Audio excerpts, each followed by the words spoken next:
శ్రీ గణేష్ ఉత్సవ సమితి 16వ వార్షికోత్సవము ఆజాద్ నగర్ అనంతపురం. మా అనంతపురం నగరంలో ఆజాద్ నగర్లో 16 సంవత్సరాలుగా వినాయక చవితి ఉత్సవాలు ఘనంగా నిర్వహిస్తున్నాము. ప్రతి సంవత్సరంలో ఈ సంవత్సరం కూడా 3వ రోజు అన్నదాన కార్యక్రమం జరిగింది. దాదాపుగా మా విజయ పబ్లిక్ స్కూల్లో మాతో పాటు చదివిన మా క్లాస్మేట్సు, అలాగే మా సీనియర్సు, మా సూపర్ సీనియర్సు, మా జూనియర్సు, మా సూపర్ జూనియర్సు చాలామంది వచ్చారు. మా చిన్ననాటి మిత్రులను, అలాగే మా స్కూల్లో మాతో పాటు చదివిన వాళ్ళనందరినీ ఇక్కడ కలవడం చాలా ఆనందం వేసింది. నా సబ్స్క్రైబర్స్ కోసం, నా ఫాలోవర్స్ కోసమే ఈ వీడియో తీసి చూపిస్తున్నా. కొత్తగా ఎవరితో చూస్తుంటే లైక్ చేయండి, షేర్ చేయండి, సబ్స్క్రైబ్ చేయండి. మా అనంతపురంలో ఎక్కడెక్కడ వినాయక చవితి ఉత్సవాలు ఘనంగా నిర్వహించారో అక్కడ అన్ని వీడియోలు చూపిస్తున్నాను. మా ఆజాద్ నగర్లో మా ఇంటి దగ్గర ఉన్న వినాయకుడిని చూపించడం కూడా నాకైతే చాలా ఆనందం వేసింది. అందరికీ నమస్కారం అండి.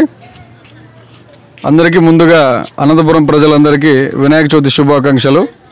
ఆజాద్ నగర్లో గత 16 సంవత్సరాలుగా ఇక్కడ ప్రతి సంవత్సరం క్రమం తప్పుకోకుండా వినాయకుడిని ప్రతిష్ఠించడం జరుగుతుంది. ఈ ప్రోగ్రాంకి అనుకూలంగా ఆ దైవమే ఉన్నాడు మా వెనకల. సో అలాగనే ప్రతి 3వ రోజు కూడా వినాయక చవితి పర్వదినం స్టార్ట్ అయినాక 3వ రోజు అన్నదానం అనేది జరుగుతుంది. అది కూడా దాదాపుగా 10 సంవత్సరాల నుంచి నిర్విరామంగా జరుగుతోంది. సో ఇది ఇక్కడ సపోర్ట్ చేయడానికి వచ్చినటువంటి బాబా బ్లాస్టింగ్కి కూడా మా తరఫున ఆ భగవంతుని ఆశీస్సులు ఉండాలని మనస్ఫూర్తిగా కోరుకుంటున్నాం. Thank you so much. జై శ్రీరామ్. జై శ్రీరామ్.